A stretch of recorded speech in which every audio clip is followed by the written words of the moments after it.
Hey guys, welcome to this subsection on training and optimization of artificial neural networks. Before going into calculating the partial derivatives of the loss with respect to the different parameters which make up the neural network, we shall take a look at automatic differentiation. Suppose we have a function g of x which is equals log of x plus sigmoid of x squared minus the exponential of tanh of x, where tanh is a hyperbolic tan function. Now it's possible to calculate the g on dx directly using known calculus techniques. But also another way we could look at this problem is by simply putting all these different computations and making them part of a graph. So we have a equals x, this is a, b equals log a, there's b, c equals a squared, here's c, which gets its value from a, and b2 from a, and then d equals sigmoid of c, you see how d gets its value from c, e, which is a tanh of a, so we have e here which gets its value directly from a, f, which is the exponential of e, here we have f exponential of e, and then finally g, which is equals b plus d minus f. Then to compute the g on dx, we simply apply the chain rule. So in this case we have the g on the b times the b on dx plus the g on the d times the d on dx minus the g on df times df on dx. And that's simply because g is equals b plus d minus f. And then reapplying the chain rule for each of these terms, in orange we have db on dx, which is db on dA times dA on dx, and then the d on dx, which is dc, or rather the d on dc times dc on dA times dA on dx, and df on dx, which is df on dE times dE on dA times dA on dx. Now the reason why I'm making these choices is simple.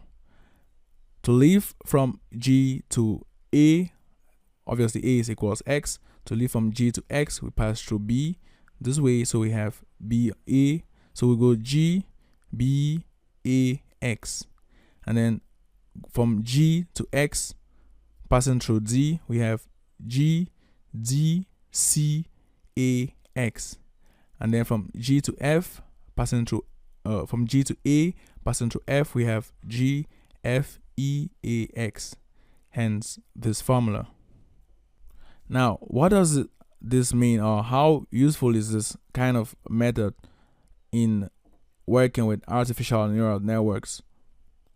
Looking at this method, we see that initially if we have defined the b on the a, or say the c on the a, the d on the c, the e on the a, the f on the e, it means when given a problem like this, all we need to do is to put it in this graph form and then simply just replace these values, since we already have them in some sort of database, or not really even a database, but some sort of functions which already have the or calculate the differential of each of these with respect to some variables.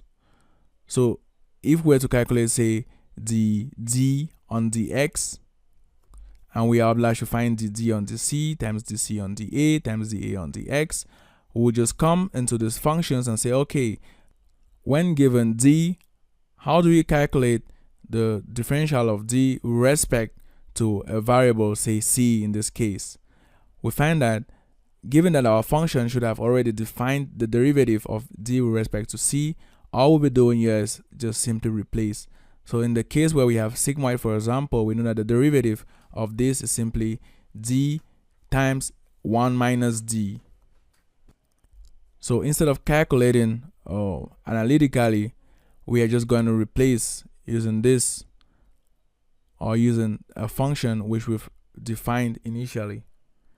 Then looking at the c on the a, we know that we have defined a function which kind of calculates the derivative of a value squared. So in this case, which is to see on the a is 2a, so it means whatever value we have and that we are finding is derivative with respect to a. For example, in this case, we just have to do 2 times this a. So here we're gonna have 2a, and then the a on the x obviously is the same, so we just have a constant 1. Now to generalize this automatic differential, the differentiation method, we can say that the g on the xi, or because this xi could be even a d or it could be df, so we could find dg on the d, or dg on the f, or dg on the c, or dg on even the a, as we've just done. Now if you're finding dg on any of these variables, say xi, is simply the sum of the g on the xj times the xj on the xi, where we vary j. Now this variance in j has to do with the different paths we can take to arrive at g. So in this case we have 3 paths, so we can go this way, we can go this way, and we can go this way. So in this case, since we've defined this to be x, actually that's why we talk of 3 paths. Now if we're looking for the g on the, say, b, we're just gonna have 1 part, so we are not going to sum this, or we're not going to have 2 times, or we're not going to go through this twice. We're just going to have it once. That's going to be dg on, say, db times db on the x. That's because we just have 1 path from b to g, since we're finding dg on db, for example. But as we just saw, we have 3 paths. That's this, this, and this, because to go from a, or to go from x to g, we have these 3 different paths. That said, let's look at the artificial neural network we defined previously.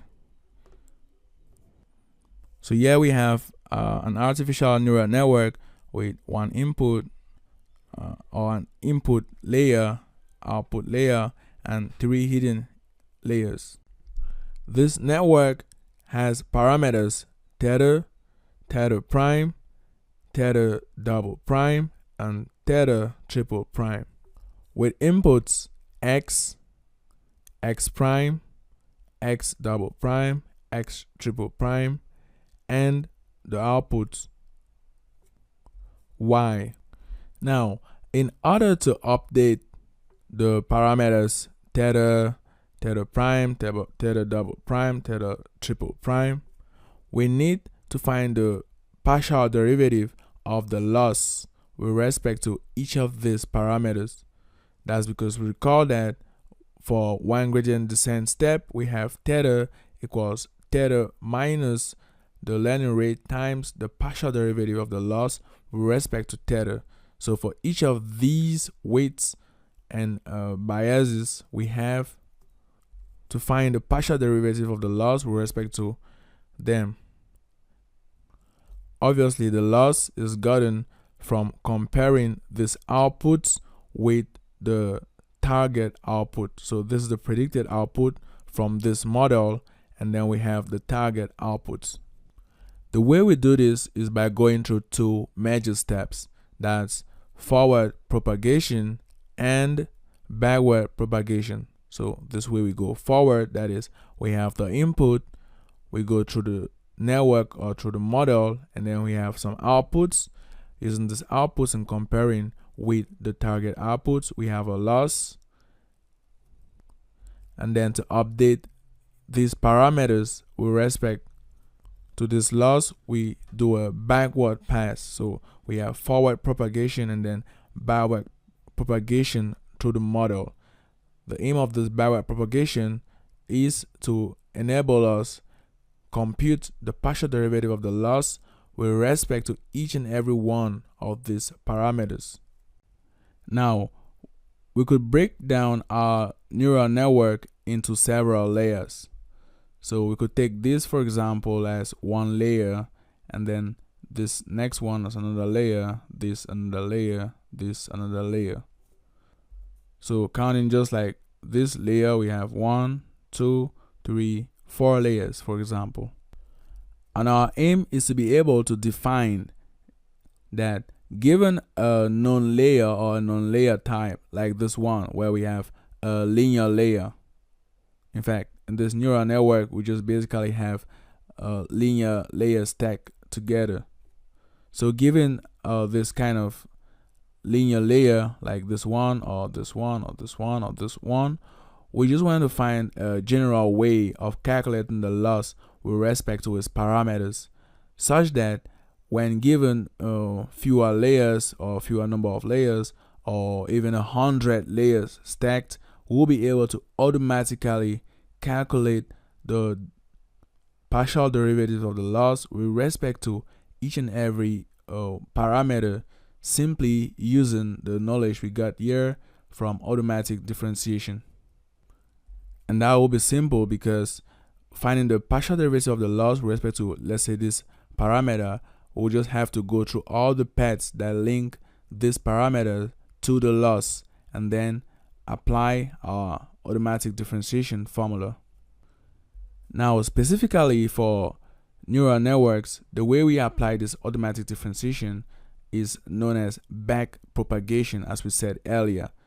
So first things first, let's look at how when given a linear layer, by linear layer we simply mean this kind of layer and this enclosed in this orange box. So when given a linear layer like this one, so this orange box represents, for example, the circle with this c, this function c. So when given this kind of linear layer, we want to automatically be able to know the partial derivative of the loss with respect to each and every one of its parameters. Now, for demonstration purposes, we shall choose a layer like this one, which is actually a bit far from the loss, because choosing this one, we are directly meeting the loss. So choosing this one now will make us see exactly how this works generally. So let's go ahead to find the partial derivative of the loss with respect to these parameters, while noting that we have theta, theta prime, theta double prime, and theta triple prime, and that to obtain, say, x1 prime in this case, or x1 double prime in this case, we obviously have 1 times theta prime O1 plus x1 prime times theta prime 1 1 plus x2 prime times theta prime 2 1 plus x3 prime times theta prime 3 1. So that's exactly how we get x1 double prime, and then we could apply an activation function on this. So for now, we're supposing that there are no activation functions and we're just working with this simple linear layers, as we may call them, since they're made of linear functions, or rather since this layer is made of linear functions. So that said, we have the partial derivative of the loss with respect to theta prime jk. Now note that in this case, j is where I'm starting and k is where I'm going to. So if I have to find theta prime 0 1, it tells me that my j in this case is 0 and my k is 1, because I'm going from the 0 position to this first position. If I'm looking at theta prime 3 3, starting from the third position and going to the third position. So that's basically what we are doing here. So like this kind of general formula. So we shall take this particular line as j, this as k, this as l, and this is m. Now we shall not focus too much on this or this particular layer, because we'll be starting from this and going upwards. Nonetheless, the results we shall get from working with this particular layer can be generalized to as many layers as we want, or as many layers backwards or in front as we want. Note that we're going front this way and backwards this way. Front pass and then back pass. Okay, we have the partial derivative of the loss with respect to theta prime jk, which is equals the partial derivative of the loss with respect to xk double prime times partial derivative of xk double prime with respect to theta prime or theta jk prime. So at this point, we are applying the chain rule. Then we move ahead to calculate this derivative, that is the partial derivative of xk double prime with respect to theta jk prime.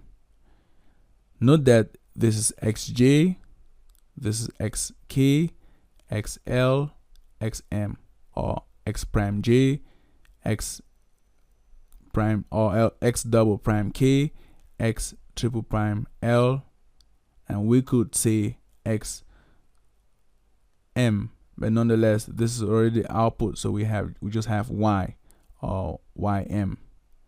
Now that said, we know that x double prime k is equals the sum, or for every x double prime k, say for example this x1 double prime is equals the sum of theta prime jk times xj prime.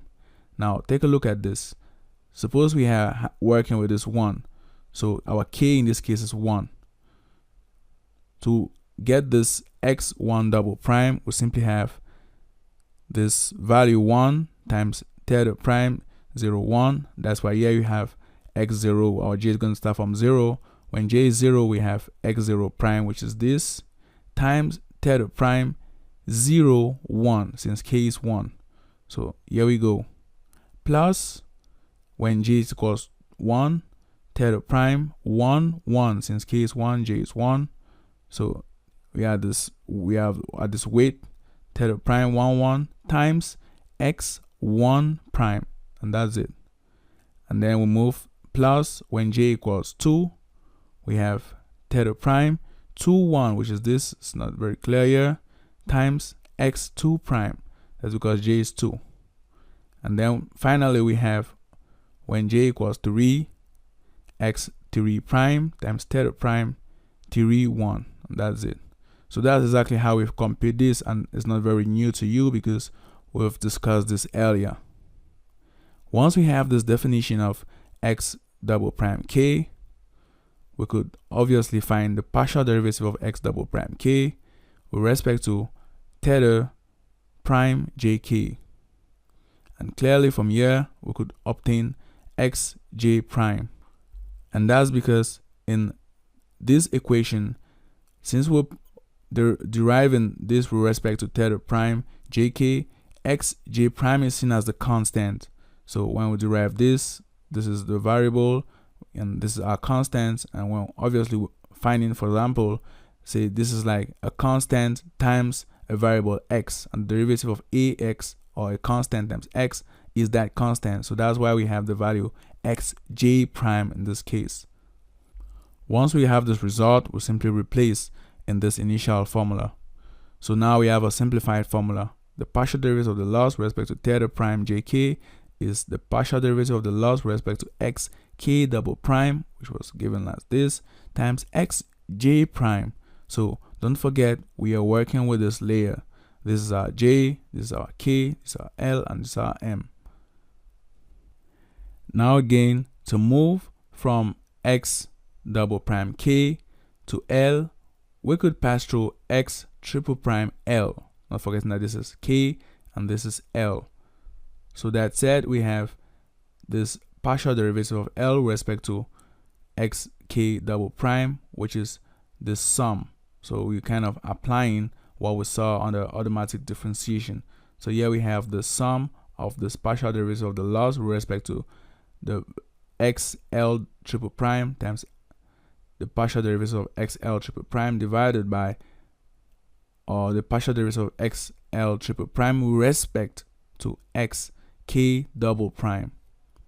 And if you take a look at this, you'll notice the only part of this equation which is changing is this partial derivative with respect to the x values, and not the partial derivative of x with respect to theta. So this derivative, as we had seen previously, gave us xj prime. So here it is. All we're doing now is modify this other part, which is this. So we've just gotten this and gotten to this point, and we've found this. Let's again look at how we could compute this partial derivative with respect to xk. We know that xl triple prime is equal to the sum of theta kl double prime times xk double prime. So here we are at this position. So to find, let's say, x 2 triple prime. In this case, L is 2. So to find L, this value when L, since L is 2, we simply have K, which is varying, and then we go, and here we go, we have X. When K is 0, we have X0 double prime times theta double prime KL. K is 0 and L is 2. So you see clearly here that we have 0, 2, and that's it. Plus, when K is 1, we have theta double prime 1 and L is 2. So we have theta double prime 1, 2 times X1 double prime. So there's a year X1 double prime times 1, 2 times theta prime 1, 2, which adds up with what we had previously here, and then plus X2 prime prime, X2 double prime, that since K is equals 2 this time around, X2 double prime times theta double prime 2, 2, plus this times theta double prime 3, 2, and finally plus X4 double prime times theta double prime 4, 2 to finally give us X2 triple prime. That's basically how we see this. Now from here, differentiation again, we have the partial derivative of this with respect to X double prime K, which gives us theta double prime KL. Now note that in this case, we're finding XL with respect to XK, and not as in the previous case where we're finding actually XK with respect to theta JK. So that said, in this case, we have instead our constant to be theta double prime KL. So this represents our constant this time around. So that's why we have it here as a derivative of this with respect to XK double prime. Now, something similar can be seen for when we shall be working with X to the 4M. Now this is actually Y. So here we have X to the 4, so say it's Y.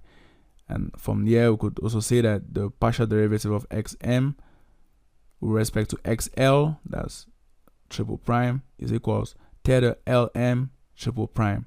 So we've just repeated the same thing we did here. So what we did here, we've just done it here. This is theta double prime, or these parameters, and then this is theta triple prime. Now that that has been understood, we look at this and we replace what we had just done. So we have this theta double prime KL, which we calculated here. We'll just replace here because we have the partial derivative of XL triple prime with respect to XK double prime, which is theta KL double prime, which is now why we've replaced it here. And we'll still have this partial derivative intact, and then we have xj prime here. So there's a typo here, we have xj prime. For now, we are not bothered very much about the activation functions, so we just work without the activation functions because we're trying to see how a linear model on its own behaves, because we're trying to take or pack this linear model, or this one in this box, or this one, or whichever linear model we have, and be able to see how it behaves when in a neural network like this, and see how we could find the partial derivative of the loss with respect to its parameters. So we're not very much interested with the activation functions for now.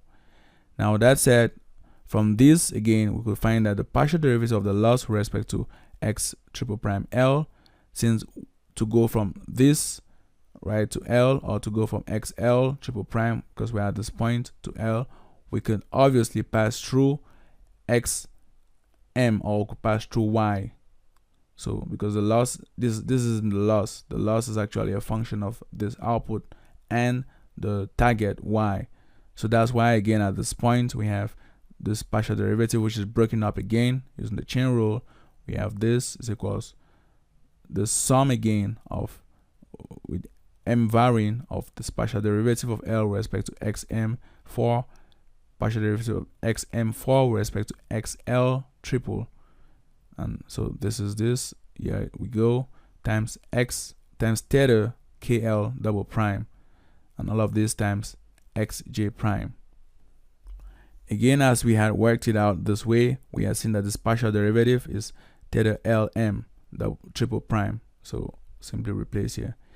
Now, if you may have noticed, there's some repetition. So as we go, further, we keep on repeating the same kind of steps, and we shall see how to automate this in an algorithm such that automatically we could do these calculations very easily without going through all this analysis we're going through now. So basically what we're doing now is to analyze such that we'll be able to generalize and put out some algorithm which will help us always solve this kind of problems whenever we have them. Next, from this, we could simply have this. It's clear how we leave from year to year because x for m has been replaced by ym, which is logical since basically we are dealing with an output and not an input or a future. So we'll take away this x and we have ym.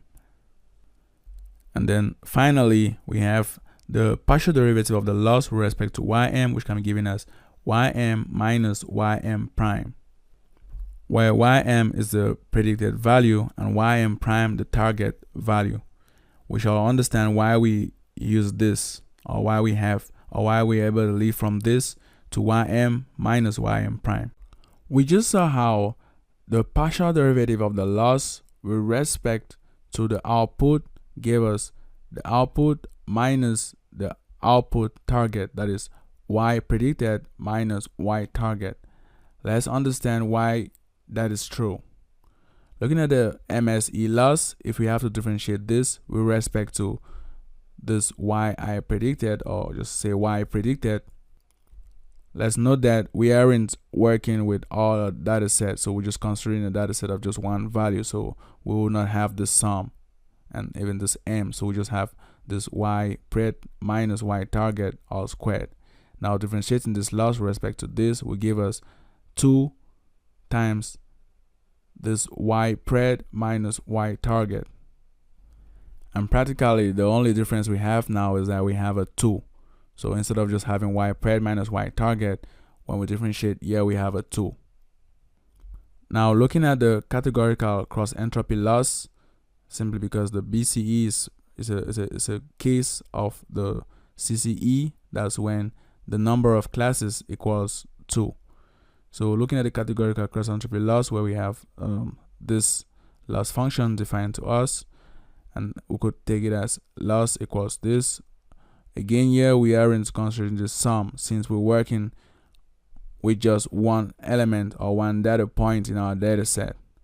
So here we have the sum for all that's going all through the classes, and then we have yk, that's y target, times the log of ak. Ak here is the y predicted.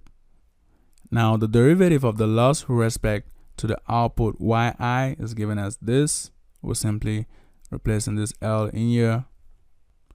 And the difference between this yi and the yk is that for the yi we're considering any of the output values, whereas with this yk we are basically going through this sum. So when k equals 1 we have y1, k equals 2 we have y2, and so on and so forth.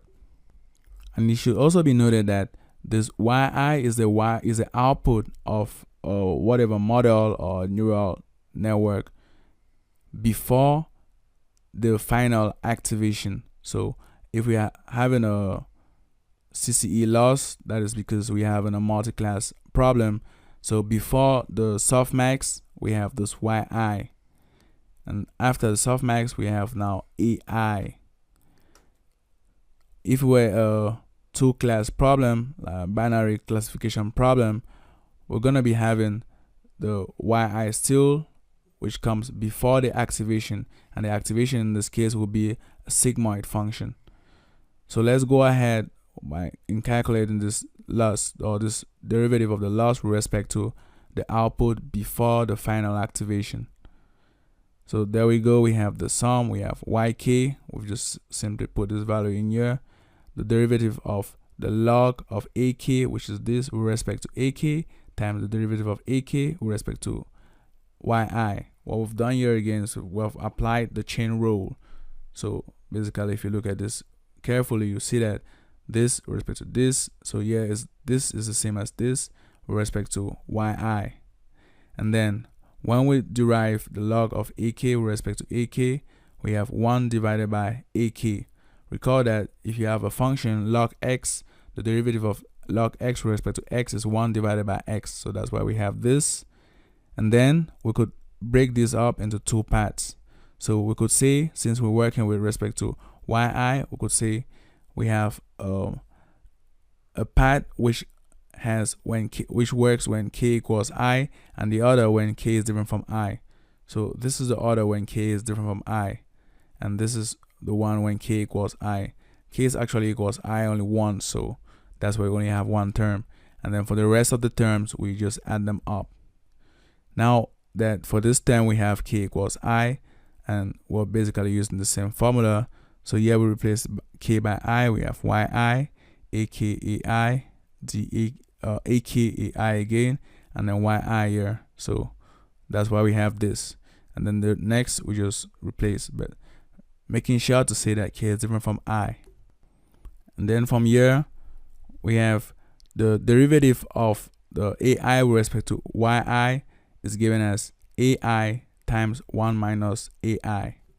Now if you could recall, on our modeling we had seen how we had proved this formula where we had this derivative which gave us ai into 1 minus ai. And even for the sigmoid function, that's if we have a sigmoid in the output, we also had something very similar. In this case we didn't specify the subscripts, but it's the same formula, because here we have also ai, which is like this, times 1 minus ai. So that's why we actually use this in calculating the partial derivative of ai with respect to yi. Now for the second part of the formula, where the value for I is different from this j, we had negative ai aj, as we had seen before. So when ai is the same as this I, so we have ai, which is the value after the activation, and then xi, the value before activation. When we differentiate this, it gives us ai into 1 minus ai. And when we differentiate this, when the xj is different from, or when the j is different from I, we have negative ai times aj. So that's why here we have negative ak times ai. And then simplifying this, we get to yi into 1 minus ai, because this 2 ai is cancelled out. Here the ak is cancelled out, we have ykai. Breaking this down again, we have negative yi plus aiyi plus this section, and then negative yi plus this whole sum. So note that here was when k was different from I of ykai. Now if we include the term when k equals I, we should have yiai. So we just basically taken this and join with this to give us ykai for all k from 1 to number of classes. So this term has been absorbed into this to give us this. And then looking at this again, we could take out ai since it doesn't depend on k.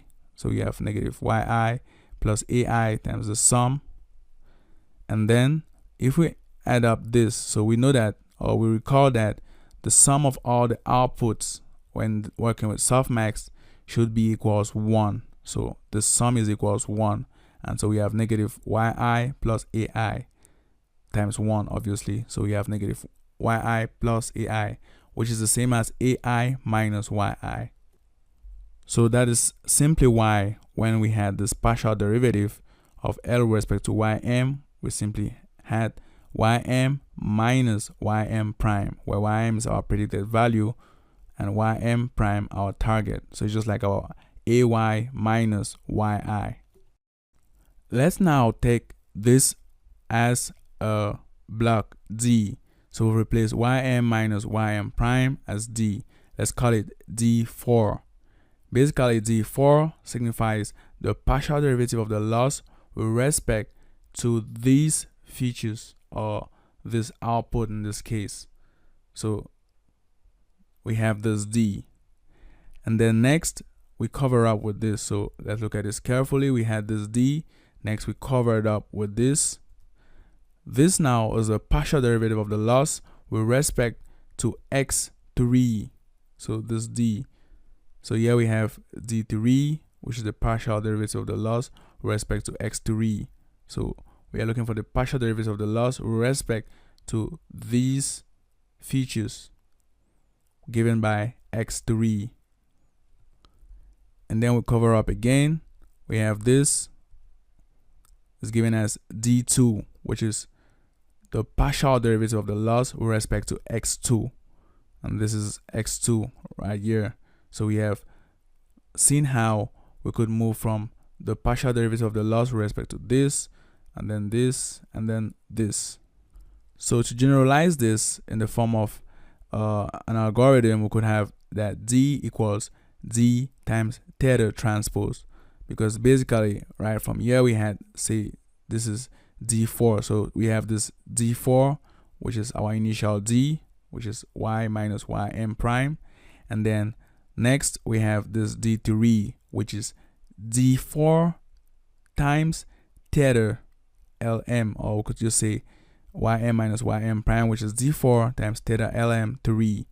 So putting this as an algorithm, or putting this in a way that we could implement it very easily, we have d equals the previous d, which is d4 times theta transpose.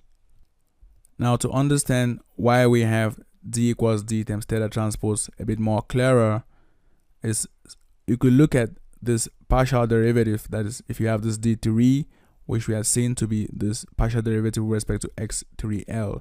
Now, when L is a particular value, say 1, this partial derivative is just one value. Now, when you're considering all these features, that is this feature, and this feature, in that case, you have 3 values. So all of that can be represented as a vector. Now, you can now have several data points in your data set. So if you have a data set made of 20,000 data points, then for each of these features, you don't only have just one vector, but you have vectors stacked to form a matrix, which could be 20,000 by, say, 3, since we have just 3 elements here, or 3 different points. And since we don't use the bias in this case, we just have 2 points, so we have a 20,000 by 2 matrix. So that's how we could look at this formula and get into d equals d times theta transpose. Then the partial derivative of the loss with respect to theta 3, these are the theta 3s, is equals d4 times x3. The partial derivative of the loss with respect to theta 2 is equals d3 times x2. And then the partial derivative of the loss with respect to theta 1, which is this, or theta prime, is equals d2 or d double prime times x prime. Now, these values, or these last 3 equations we've just written, may seem a bit unclear. So let's clarify that.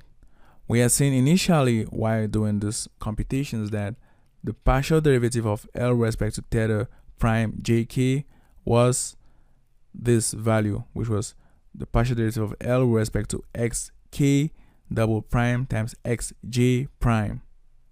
Now it happens that this derivative of L with respect to xk prime is d double prime, or with respect to xk double prime is d double prime. So this with respect to x, this, so this 4 with respect to these 4 different points here is d double prime.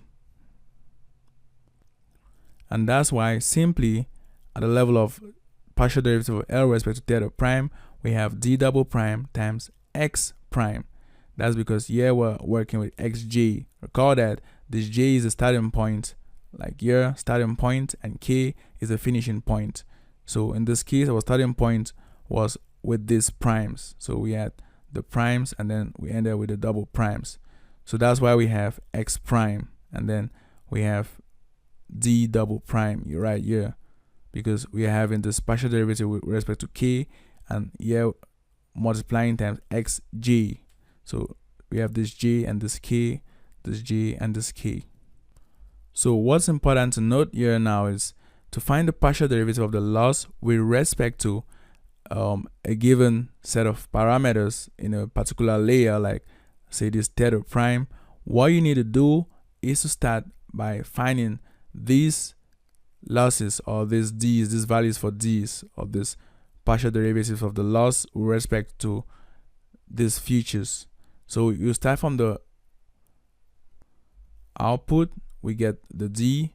Once you get this output, you use it to get the next. So we get this D4, we use it to get D3, and then D2. And then once you get to D2, you put it out there and then use this X prime. And from there, you could obviously see how you have the partial derivative of L with respect to theta prime. Now, if we're finding for the partial derivative of L with respect to theta double prime, we go again, we find D.